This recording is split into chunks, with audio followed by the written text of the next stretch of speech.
Vous l'avez peut-être vu lors de l'encodage de vos enregistrements dans film.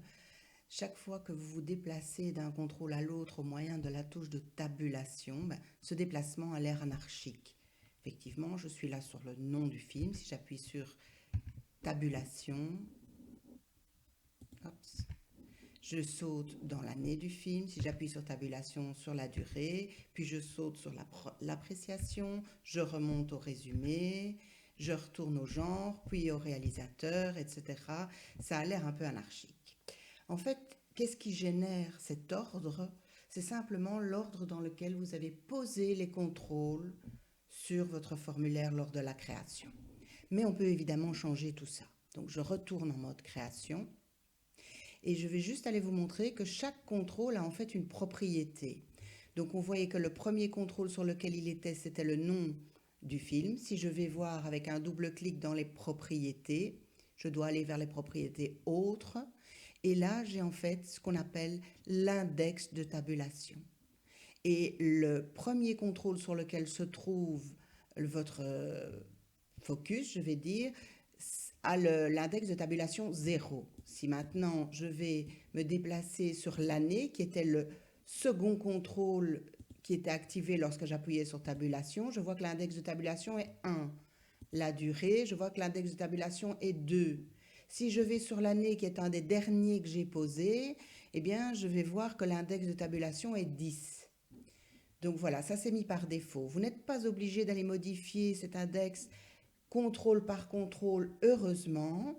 Quand vous êtes en mode création, vous avez donc l'onglet création dans lequel vous allez retrouver le bouton ordre de tabulation. Et quand je clique là-dedans, je vois les contrôles qu'ils ont positionnés par ordre d'index de tabulation.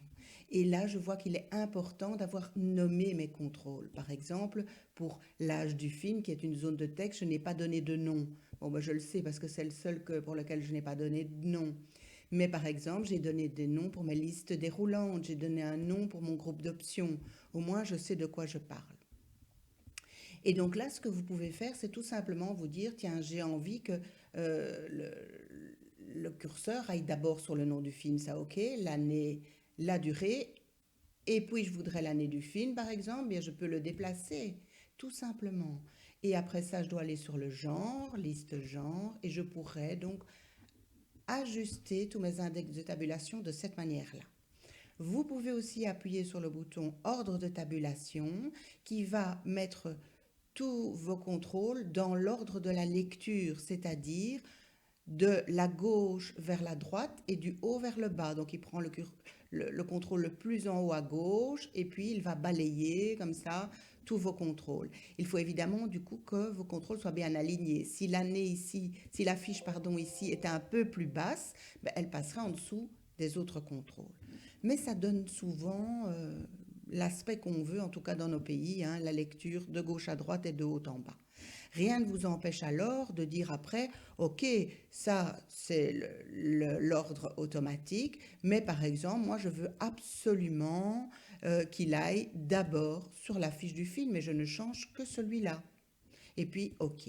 Et je vais voir ce qui se passe en affichage formulaire. Je vois que je suis sur la fiche, tabulation, je monte sur le nom, année, durée, âge du film, genre, réalisateur, résumé, appréciation, etc.